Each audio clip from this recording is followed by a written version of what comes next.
कागवा बोलेला छपरवा पे आज शिव गुरु हन भवानवा में।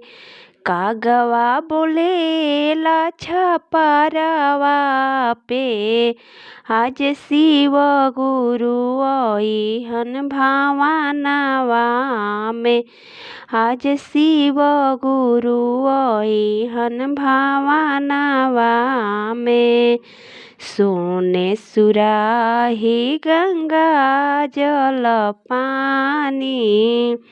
सोने सुराही गंगा जल पानी।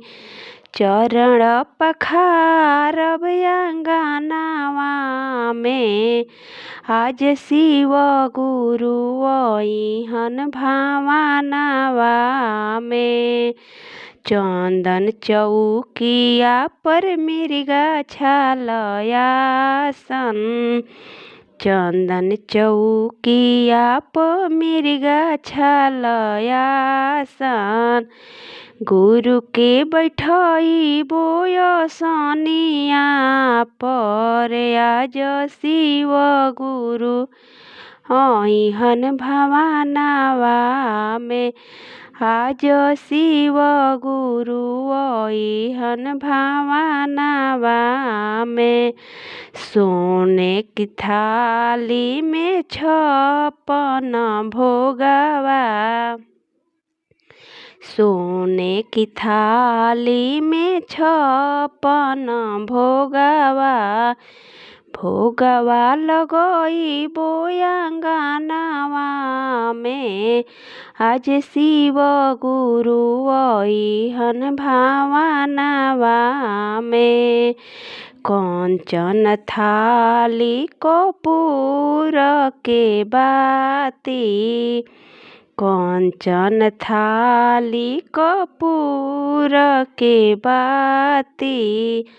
आरती उतारब हम अंगनावा में।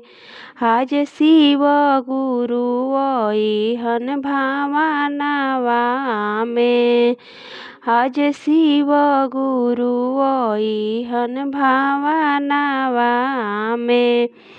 घरे घरे जाई के गुरु बहना के बोलइबो।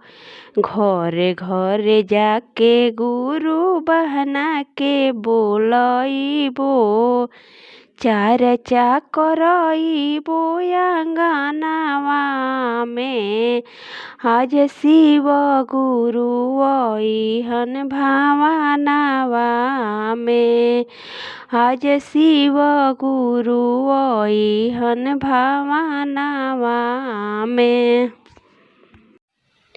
अगर मेरा गीत पसंद आए तो लाइक, सब्सक्राइब, शेयर और कमेंट ज़रूर कीजिएगा।